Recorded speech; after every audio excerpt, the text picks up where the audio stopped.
Assalamualaikum warahmatullahi wabarakatuh. Selamat pagi, siang, sore, malam semuanya. Kenalin, nama aku Latifah. Di sini aku bakalan jadi host di podcast Ngobrol Santai yang biasa disebut Ngops kali ini. Nah, di episode kali ini Ngops mengundang narasumber yang sangat hebat loh dan mengangkat materi yang tentunya bermanfaat untuk kita semua. Langsung saja kita sapa narasumber kita. Halo Mas Fajar. Halo. Gimana nih Mas Fajar kabarnya? Dan lagi sibuk apa sih? Alhamdulillah sekarang baik. Terus kesibukannya alhamdulillah masih ada kesibukan bisnis kecil-kecilan setelah lulus. Ya mungkin sembari menunggu pekerjaan. Langsung saja ya. Jadi episode Ngops kali ini kita mengambil tema sharing experience terkait organisasi dan prestasi. Dan kalian harus tahu banget nih kalau Mas Fajar sendiri punya pengalaman yang beragam loh. Tadi udah disebutkan ya, Mas Fajar pernah menjadi Ketua Umum UKM PSDT Brawijaya periode 2023-2024. Beliau juga pernah jadi Kepala Divisi PSDM dan Ketua Bidang KWU di Homeben FEB. Gak cuma itu, tapi Mas Fajar juga merupakan atlet loh yang tentunya membanggakan Universitas Brawijaya. Sebelum kita membahas tema kali ini, aku mau tanya nih ke Mas Fajar. Menurut Mas Fajar itu apa sih definisi dari organisasi dan pencaksilat? Menurutku ya, organisasi itu simple sih. Sebenarnya merupakan sebuah wadah buat kita semua untuk mengembangkan potensi diri. Yang pertama itu. Yang kedua, mungkin organisasi itu merupakan bagian dari sebuah kumpulan orang, mulai dari komunitas dan lain-lain. Kemudian disatukan jadi satu namanya organisasi yang berstruktur tentunya, punya ketua, wakil dan lain-lain. Kalau komunitas mungkin sesimpel itu ya. Kalau organisasi mungkin lebih kompleks lah intinya. Terus kemudian tadi pencaksilat ya. Pencaksilat itu merupakan seni warisan nenek moyang kita yang tentunya saat ini kita budidayakan dan merupakan sebuah gimana ya, pencak itu kan sebenarnya tradisi. Nah, silatnya itu olahraga. Kalau nggak salah ya, kalau kebalik koreksi. Nah, itu definisi simpelnya. Kalau pencaksilat sendiri itu ya itu tadi, warisan budaya nenek moyang kita yang tentunya harus kita lestarikan. Betul banget sih Mas. Kalau pencaksilat itu merupakan budaya yang harus kita lestarikan. Ya betul. Oke. Jadi gitu ya definisi organisasi dan pencaksilat.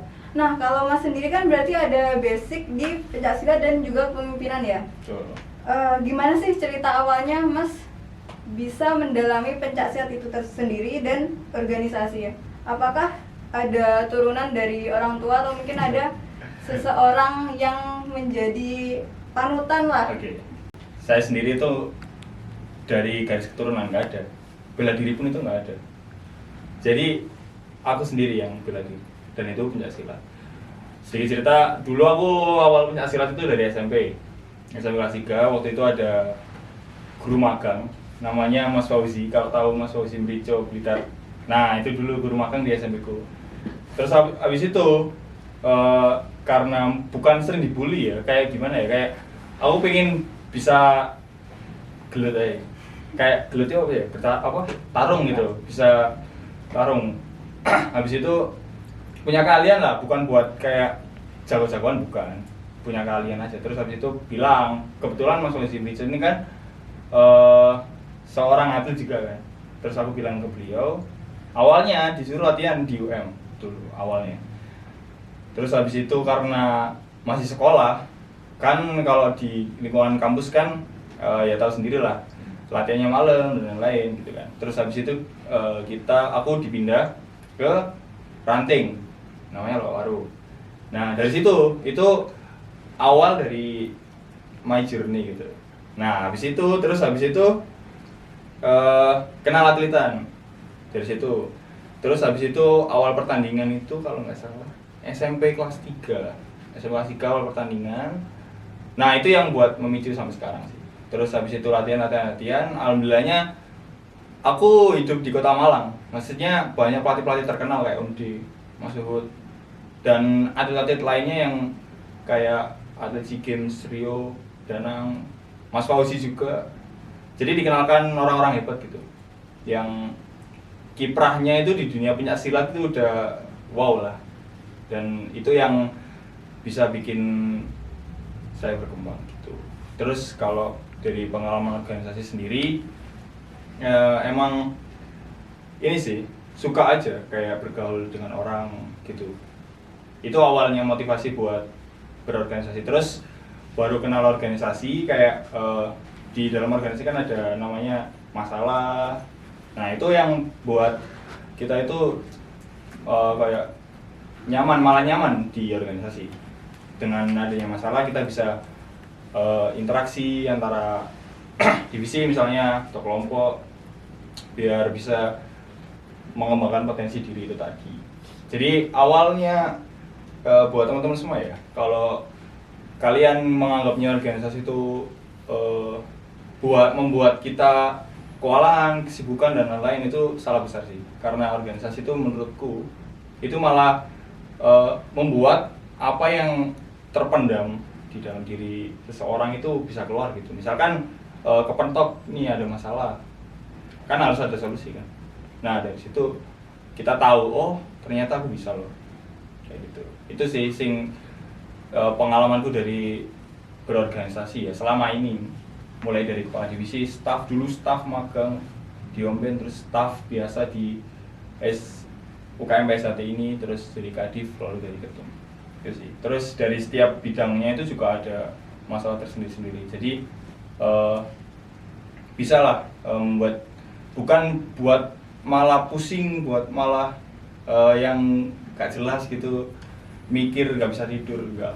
Itu semua alurnya kayak gitu sih. Jadi jangan salah kaprah ikut organisasi, males soalnya sibuk, males soalnya kebanyakan rapat, itu salah besar. Menurutku dengan adanya rapat, dengan adanya sebuah proker itu membuat diri seseorang itu bisa berkembang. Gitu sih. Sibuknya Mas Fajar saat itu. Gak banget sih tadi. Nah kalau dari Mas Fajar nih punya tips gak sih buat teman-teman biar bisa konsisten atau efektif gitu dalam menjalani kegiatan antara kuliah, organisasi dan prestasi atletan mungkin? Sebenarnya itu nggak ada tipsnya. Itu let it flow aja. Jadi kayak waktunya kuliah, waktunya organisasi, waktunya latihan juga latihan.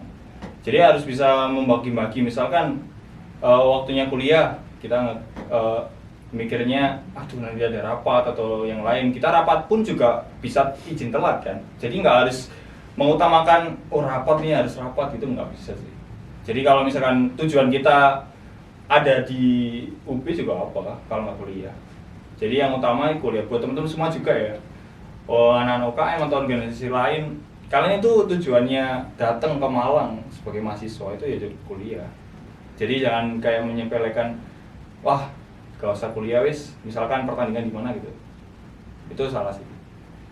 Kalau bisa ya utamakan kuliah gitu. Terus untuk konsistensi itu sebenarnya bukan konsistensi sih, tapi cara mengatur waktunya.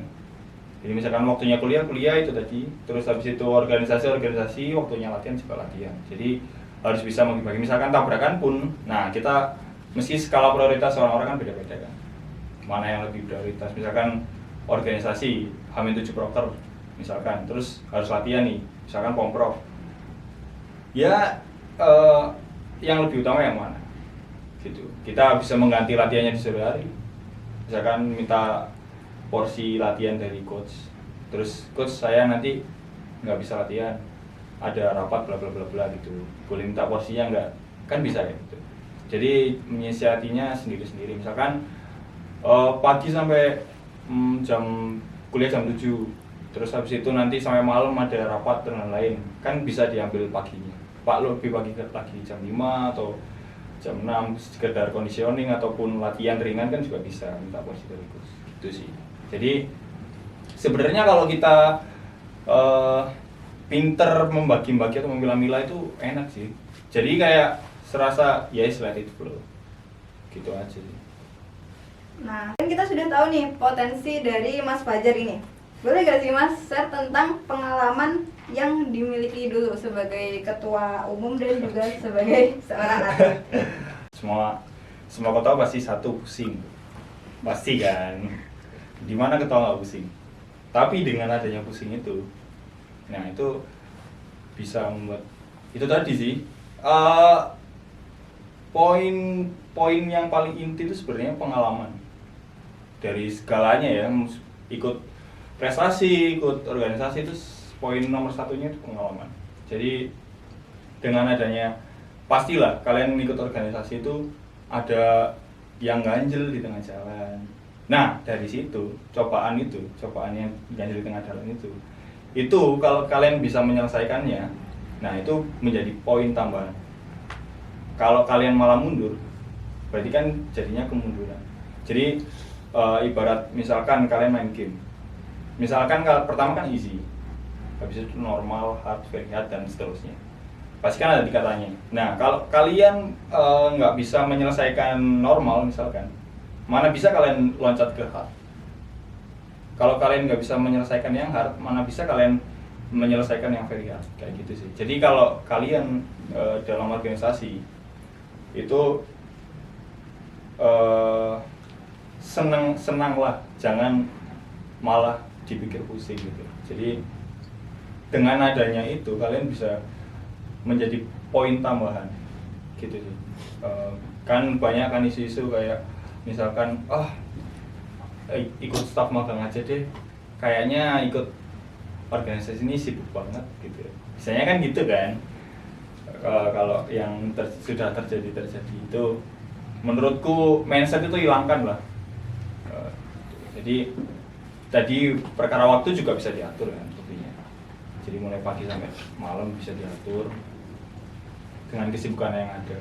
Terus habis itu kalau soal masalah itu tadi, jadi kembali ke diri masing-masing sih menurutku loh ya. Soalnya kalau kita bisa menyelesaikan sesuatu itu bisa jadi poin tambahan. Terus yang nomor 2 itu relasi gitu. Kalau kita butuh apa-apa itu pasti tahu gitu yang dituju. Misalkan Alif nih ketua divisi humas itu kan dulu sering sewa proyektor, aku mau sewa proyektor, hubunginya Alif misalkan kayak gitu. Itu hal yang simple itu. Jadi yang pertama itu pengalaman, yang kedua itu relasi. Sebenarnya 2 poin itu aja yang poin intinya dari sebuah organisasi itu. Kalau pengalaman dari prestasi sendiri itu gimana caranya melawan, bukan konsistensi, istiqomah. Jadi tetap pada gimana ya istiqomah tadi lah, tetap gitu. Waktunya latihan ya latihan. Cara melawan rasa malas, misalkan pagi sampai sore kuliah terus harus latihan, itu kan melawan rasa malas. Nah itu nanti berpengaruh di jenjang selanjutnya. Misalkan kita ada kegiatan apapun, saya yakin semua atlet di semuanya lah, semua bidang, meskipun pencaksilat, renang, sepak bola dan lain-lain, kalau misalkan melawan rasa malas itu menurutku hal yang sepele gitu. Jadi misalkan ada kegiatan apapun itu mesti mereka yang pertama disiplin gitu sih. Terus yang kedua pasti istiqomah, soalnya dia udah terlatih gitu, latihan sore jam 3 sampai berapa tahun ya kan. Nah itu namanya istiqomah. Jadi buat atlet ya tentunya pengalaman yang saya dapat ya dari berprestasi itu, yang pertama benefitnya tentunya kita dapat achievement, itu juga berguna kan nanti. Terus yang kedua itu tadi kita bisa belajar istiqomah gitu aja. Apalagi di dunia bisnis sekarang kan, misalkan kamu bikin usaha apa gitu, kalau nggak konsisten kan nggak bisa gitu sih. Jadi terlatihnya dari situ. Terus ditambah lagi pengalaman organisasi itu jadi poin plus. Misalkan atlet ditambah poin nilai tambah sebagai ikut andil dalam organisasi itu menjadi poin plus menurutku ya. Oke, jadi banyak banget ya sendiri kan gimana tadi pengalaman Mas Fajar dan dalam menjalani passionnya. Waduh, waktu kita udah hampir habis nih Mas. Yaudah terakhir nih. Cepet banget ya. Yaudah terakhir nih. Ada gak sih pesan yang ingin disampaikan ke teman-teman semua yang bisa berupa motivasi, saran mungkin? Aku pernah mengutip quotes gimana ya, aku lupa. Bentar. Ini jam mahal itu bisa dibeli semua orang, ya bener kan? Tapi jam terbang itu nggak bisa dibeli semua orang. Itu satu itu. Terus pesan moral buat semuanya, jangan anggap mindset organisasi itu selalu sibuk, terus mementingkan diri sendiri. Karena dengan organisasi dan prestasi itu bisa mengembangkan potensi diri kalian. Dari yang awalnya kalian nggak tahu nih bisa apa, dari organisasi kalian tahu, oh ternyata public speakingku bagus, oh ternyata cara bergaulku juga bagus gitu. Nah dari situ kan kita tahu potensi diri kita gitu. Kita itu alpha atau gimana gitu, kita itu suka memimpin atau suka bergaul malah gitu. Jadi kalian nanti di dunia pekerjaan ataupun di dunia luar itu yang paling dekat itu dunia di masyarakat ya, yang itu tujuannya bisa lah menerapkan semuanya dengan baik gitu. Jadi misalkan ada apapun itu kita jadi enak aja, terus apalagi kita berprestasi kan, itu aja sih. Terus poin-poin buat atlet seluruh Indonesia, dari saya, jangan anggap atlet itu hal yang remeh, karena saya pun juga sebenarnya sedikit menyesal apa yang dulu saya lakukan gitu. Jadi buatlah bangga diri kalian dengan kalian menjadi atlet, itu aja sih.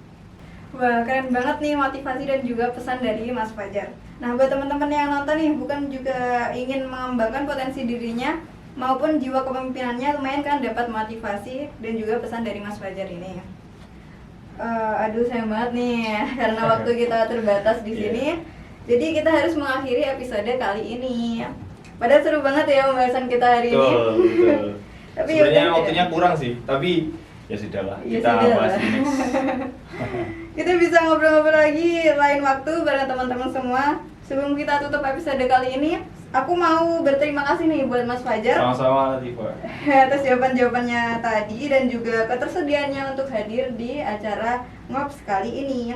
Dan buat teman-teman semua jangan lupa like, komen, dan juga di-share ke teman-teman kalian yang mungkin membutuhkan.